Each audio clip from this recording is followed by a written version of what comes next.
want to clarify. If you are in a happy marriage, or if you are in a place where you are really truly working on your marriage and relationship, don't get a divorce. But if you have been trying over and over and over again, and you're truly unhappy, and you have spent a good amount of time trying to make it work, obviously if you have kids, this is going to be a little bit harder of a decision. But if you are sick of seeing someone's potential, but they're not meeting that potential, like, that's honestly not their fault. You can't put people on a pedestal, or you can't stay with someone because of their perceived potential. That's only in your head, right? Like, honestly, getting a divorce was the best thing I did for me.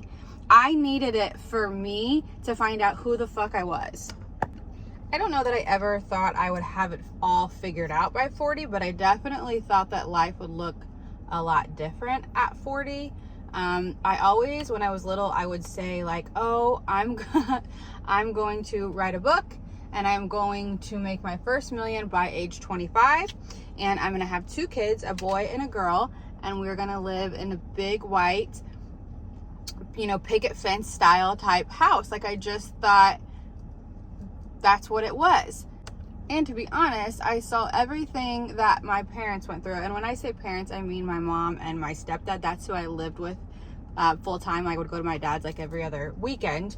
But I saw everything that my parents went through, and I was like, yeah, I don't want anything like this. They had a very toxic relationship. There was a lot of abuse in every sense of the form: drug abuse, alcohol abuse, mental abuse, physical abuse, verbal abuse, like towards each other. Not towards me, but I didn't want anything to do with it. And actually, when I was in high school, my stepdad's business really took off. So, then they got the money, and I was like, oh shit, like, money just makes it all worse. So I wanted nothing to do with that, right? So I got married when I was 27, and I started having kids, and I'm going to be 40 in a couple months. I swear to you, 40 is the new cool. 40 is when life truly fucking starts, because up until now, I've just been living life for everybody fucking else. I had no idea who the fuck I was. I was being who I thought I should be. And that's probably what most of you are doing, to be honest. We've had so much conditioning through our parents, our upbringing, our society, the news, now especially with social media. Like, we've had so much conditioning on who we should be. A lot of us don't know who we are. And that's what I've spent the last probably 4 years doing, is like going through this journey of like healing and inner work. And I know like people tend to shy, like, healing schmealing, like, this is fucking stupid. And honestly, I got into a place where I was being super spiritual with it, and it was good for me at that moment. But it wasn't till I was able to merge my like spiritual side with my 3D physical side, because like, we're humans, right? We're still living this life. You still have to do things you don't want to fucking do. So it wasn't until I had to merge the two until I really started doing the work and like finding my happiness. But in my 30s, I had my first child in my 20s, and then in my 30s I had 3 children, and I went through a divorce. And my 4th child really shook everything up for me, and it really was like God saying, all right, bitch, like, here's the time to do the fucking work in the 3D physical world. And so, like I said, I'm going to be 40 in a couple months, and also in my 30s, I've started numerous side hustles / businesses, decided I'm going to be a fucking entrepreneur, whatever the hell that means.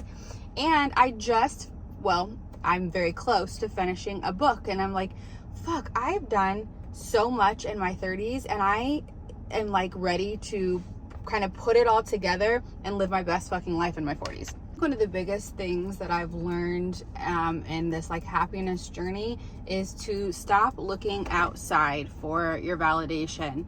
I again spent my whole life seeking others' validation, and I think again a lot of us do. I remember being little, I felt like I just wanted my parents to like see and love me and listen to me, and I was always like vying for that, right? And when I was 6 years old, I won a Little Miss pageant, a Little Miss Pike County pageant. And I think that's the first time I really felt like my mom saw me and was proud of me. And to this day, like, she's like, oh, Little Miss Pike County, like, I was cute, I answered the questions right, and you know, my hair was done and I had the cute little outfit on. And so I was like, oh, okay, this is how I'm gonna get attention in the world. Like, be cute, have a good answer to the question. Like, you know, that was my conditioning. And then as I got older, like I said, there was a lot of kind of drug and alcohol abuse in my parents' house, but they had money too. So it was like, you know, the cliche. But as I got older, it was like, okay, now if you want attention from people or your parents, like, you've got to be the life of the party. You got to go have a few drinks. You got to be social. You got to be outgoing, still be cute, still have the cute outfit, and, you know, all of that. So like, I just spent so much time trying to get attention and validation from everybody else. And it sounds so cliche, but it's like, I swear to God, you guys, when you can learn to validate yourself and to love yourself and to stop looking outside for the validation, life becomes so different. And the work in this, it's not going to happen overnight. Like I said, I've been doing this work for years, and really over the past like year and a half, I've been forced to do it. But what is a year of your life? Like, honestly, you have spent 20, 30, 40 years living already the way that you're living. Like, if you're not happy, what is one fucking year of your life? What is 5 years of your life? What is 10 years of your life? You have the whole next fucking time of your life. Like, you know, we're living to fucking 100 years old these days, you guys. Like, you're not even halfway there. I honestly wish I would have done the work sooner, but it's like, I also truly believe everything in your life, like, you get what you have to have, right? You get the situations, the people, the experiences that you need, and it's what you do with it that is going to make the difference. Everything really comes down to three main things: nervous system regulation, self-awareness, and rewiring your brain with repetition. Manifestation, neuroscience, spirituality, those are all rooted in the same things. And when you can master, and there's different ways you can do each one of those things, but when you can master those three things, life becomes so much different. So a couple of things that I would suggest doing that have really changed my life. I read a really good book, self-awareness book. It's called The Subtle Art of Not Giving a Fuck. So good. There's a bunch of really good tips and tricks he gives, and just different scenarios. It's by Mark Manson. So The Subtle Art of Not Giving a Fuck, that's your first piece of homework. I listen to everything on Audible. I pay $14 a month. You get, I think, like 2 or 3 credits a month. A credit is a whole book. And basically you're paying $15 a month for 3 books, and you can listen to it on Audible. And I listen to it in my car, when I'm going places, whatever. Anyways, that's your first tip. Second tip, number 2, stop watching the news. Stop watching the news. Stop getting so fucking worked up about politics, like all of that bullshit. I stopped watching the news during COVID. I barely know anything that's going on, whatever. If you want to call me irresponsible for that, I don't give a fuck, but it's like, it's made my life so much happier. Stop watching the news. Number 3, and I say this all the time, and it sounds a little kooky, but I promise, give it 21 days.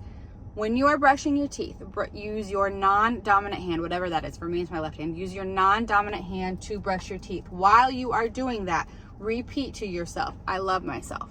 I love myself. I love myself. It sounds so kooky. Look at yourself in the mirror, in your eyes, and say it. I swear, you have no problems in this world except for the way that you love yourself. Every problem you have in life is rooted in self-love. You, for some reason or another, don't love yourself enough in whatever area of life that you are energetically calling in bullshit. Another book that just came to my mind, which I also talk about a lot, but it has to do with this. Love Yourself Like Your Life Depends on It. I can't remember the author, but that is such a good book too, because your life depends on it. Your life and everything in your life is going to be so much better once you learn to love yourself. Obviously, I'm not good at multitasking because I still am sitting here with this blush on my face. Oh, side note, I got this blush from the Dollar Tree. Also obsessed with the Dollar Tree. 5 quarters. I will try anything for 5 fucking quarters. This blush, Ioni blush stick in the color burgundy, is so good. It is so pigmented. It lasts all day long, just in case you care. like I was saying, brush your teeth with your non-dominant hand. It helps to create and strengthen those new neural pathways. Again, it's science, guys. It's not fucking woo-woo bullshit. It's science. It really fucking works. Give it 21 days and see how you feel. Here's the thing. You didn't become the person you are overnight. So you're not going to unbecome that person. And not even that you may necessarily want to unbecome you just want something different in your life. If you want something different, you have to do different things, right? Nothing changes if nothing changes. We have come to this earth to remember who the fuck we are, and we have been so conditioned to be something else. You have to start unlearning the things that you were taught. This all begins with micro actions every single day. You don't need a big spiritual uphaul. You don't have to do ayahuasca, although I kind of would do ayahuasca, but you don't have to go on some 21 day, I don't know why I keep saying 21. You don't have to go, it's 8:21 right now.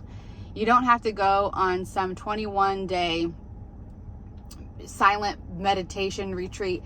If you want to do those things, great. But like, if you're like me, I have 4 kids. I'm a almost 40-year-old single mom with 4 kids. I can't go to do these things. So it was in the micro actions that I have chosen every single day that have changed the fuck out of my life. And I am so excited for the next chapter in my life. And I want that for all of you. So I just want you to try these things. Just try them.